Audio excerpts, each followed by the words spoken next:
Hello दोस्तों, आप सभी फ्यूचर प्रोफेसर्स का आपके अपने चैनल ज्ञान अड्डा श्री पर स्वागत है। आप सभी के लिए जिन्होंने बिल्कुल नहीं पढ़ा है उनके लिए हम शॉर्ट नोट्स लेके आए हैं और इसी के साथ PYQ लेके आएंगे ताकि आपके 10 दिन की टारगेट तैयारी हो पाए। जिन्होंने बिल्कुल नहीं पढ़ा है या कुछ कुछ पढ़ा है, जिन्हें लगता है कि वो एग्ज़ाम नहीं दे पाएंगे, तो आप टेंशन ना लें।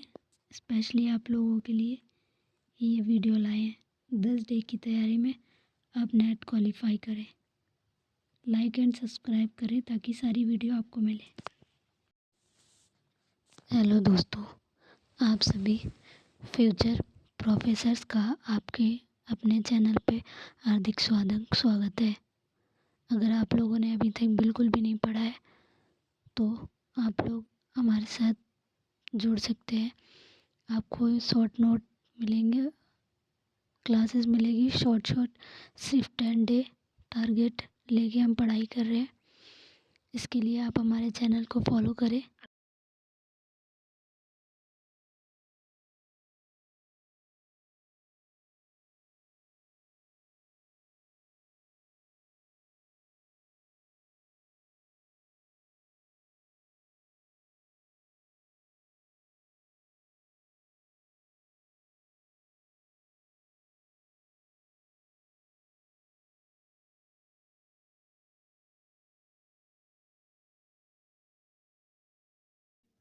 समूह परिचर्या में टीचर ध्यान देता है और बच्चों की मिस्टेक को बताता है। संगोष्ठी जो है वो सेमिनार होता है जिसमें मेन टीचर होता है और बाकी ग्रुप में स्टूडेंट्स वगैरह होते हैं। किसी भी टॉपिक पे किया जाता है। परियोजना विधि जो होती है वो प्रोजेक्ट वगैरह जो स्टूडेंट को दिए जाते हैं वो, और जो कि मिक्स मतलब शिक्षक देते हैं ताकि ग्रुप में स्टडी कर सके बच्चे और उस पर प्रोजेक्ट बना सकें। प्रकरण विधि, प्रकरण जो अध्ययन होता है इसको केस स्टडी बोलते हैं। प्रकरण अध्ययन को केस स्टडी किसी के ऊपर की जाती है। उसके बाद आता है हमारा अगला पात्र अभिनय, यानी कि रोल करते हैं जिसमें टीचर और स्टूडेंट, जैसे कि आपने देखा होगा इंग्लिश में स्टोरी वगैरह जो होती है उसमें टीचर और स्टूडेंट्स करते हैं या फिर पात्र करते हैं, उसे ही पात्र अभिनय बोलते हैं। और नेक्स्ट आता है हमारा छात्र, जिसमें केंद्रित होती है छात्र केंद्रित विधि जो होती है उसमें सुपुर्द नियत कार्य होता है, यानी असाइनमेंट जो दिया जाता है वो। सेकेंडली होता है कंप्यूटर आधारित शिक्षा, जो कि जिसमें स्टूडेंट मेन होता है, वो अपने अनुसार पढ़ता है और जब उसका मन नहीं होता, जब वो कंप्यूटर बंद कर सकता है, क्लासेस ले सकता है। परस्पर संपन्न संवादात्मक वीडियो में भी इसमें भी जो है छात्र ही मेन होता है। सतत अनुकरण में भी छात्र मेन होता है और अनुगामी में भी छात्र मेन होता है।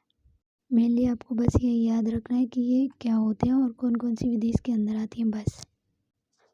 अगला है टीचिंग एड्स, यानी शिक्षण जो सहायक सामग्री होती है जिसको वो क्लास में ले जाता है उसको बोलते हैं। इसमें सॉफ्टवेयर और हार्डवेयर 2 टाइप्स में इसको डिवाइड किया गया है। सॉफ्टवेयर में आता है चित्र, ग्राफ, चार्ट, पुस्तकें और मानचित्र, ठीक है। और हार्डवेयर में आता है radio, television, record player, projector, ये सारी चीज़ें। पिछले ईयर में क्वेश्चन पूछा गया था श्रव्य दृश्य, जिसमें कि सुनने वाली हो और देखने वाली हो। श्रव्य दृश्य यानी कि जिसमें देखा भी जाए सुना भी जाए, जैसे कि टीवी, वीडियो, ये सारी चीज़ें। ये मोस्ट इम्पॉर्टेंट है क्योंकि ये कई बार आया है PYQ में। शिक्षण अभिव्यक्ति यानी टीचिंग एप्टीट्यूड में ये डेनवर कमीशन 1996 में आया यूनेस्को द्वारा। इसकी रिपोर्ट जो है learning the transfer with in थी। इसमें सहकारी भावना थी। इसकी मूल विकसित कर क्या था कि इसमें मानवीय मूल्यों को विकसित करने पर बल दिया गया था, जिसमें सहकारी व्यवस्था, शांति, अहिंसा पे जोर दिया गया, प्रेम, पर्यावरण के प्रति संवेदनशीलता, इन सब पे ध्यान दिया गया, लोकतांत्रिक भागीदारी आदि। शिक्षा पर महान व्यक्तियों के विचार। स्वामी विवेकानंद क्या बोलते हैं? शिक्षा मनुष्य में पहले से विराजमान होती है, उसका आविर्भाव होता है, यानी कि वो पहले से होती है लेकिन उसको पता नहीं होता। रविंद्रनाथ टैगोर, शिक्षा प्रकृति और सामाजिक संदर्भ से दूर ना हो। महात्मा गांधी, मेरे विचार से मानव को मानव बनना ही अत्यंत महत्वपूर्ण शिक्षा है। शिक्षा मात्र आत्मोन्नति के लिए नहीं होती है, यानी कि शिक्षा जो है वो आत्मोन्नति के लिए होती है। ये हो अरस्तु ने कहा कि शिक्षा वो है जो जिसकी जड़ कड़वी होती है और फल मीठा होता है, ये याद रख लेना। नेल्सन मंडेला ने ज्ञान वह जिस सबसे शक्तिशाली हथियार है जिससे आप पूरी दुनिया बदल सकते हैं। सही बात है। एपीजे अब्दुल कलाम जो राष्ट्रपति रह चुके हैं, हमें शिक्षा प्रणाली को उच्च नैतिक मूल्यों से जोड़कर उपयोगी और रोजगारोन्मुख बनाना चाहिए, यानी रोजगार के लिए प्रयोग करें, ऐसी शिक्षा हमें बनानी चाहिए। ये वीडियो उन अभ्यर्थियों के लिए है जिन्होंने अभी तक कुछ नहीं पढ़ा है, वो मेरी 10 दिन की एक क्लास लेके हमें फॉलो कर सकते हैं। इम्पोर्टेंट नोट्स आपको यूट्यूब पे मैं प्रोवाइड कर दूँगी। आप बस इतना ही पढ़ लीजिए जिससे आपका नेट क्वालिफाई हो जाए। आपके रिजल्ट में ये लिखा ना है कि नॉट क्वालिफाई ना हो, फिर बाद में आप रोते रहना, गाना कुछ करना, फिर कोई फ़ायदा नहीं है। और अभी आप यूट्यूब पे जितना मर्जी कंटेंट देख लेना, उससे कोई मतलब होने वाला नहीं है। इसमें मैं अपने इम्पोर्टेंट्स जो नोट है उन्हीं को दे रही हूँ आपको, जो शॉर्ट नोट है, बस की नोट्स जो होते हैं बस, उसके अलावा कुछ नहीं। इसलिए आपको 10 दिन अच्छे से पढ़ाई करनी है।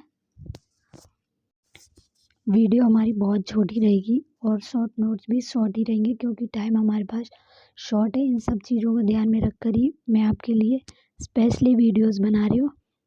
तो आप लोग भी हमें मोटिवेट करें और हमारे चैनल को फॉलो करें ताकि हमारी जो नेक्स्ट वीडियो है उसे आप देख पाए और अपनी सफलता को निश्चित करें इन 10 दिनों में कि हम भी नेट क्वालिफाइड कर सकते हैं। लाइक एंड सब्सक्राइब करें।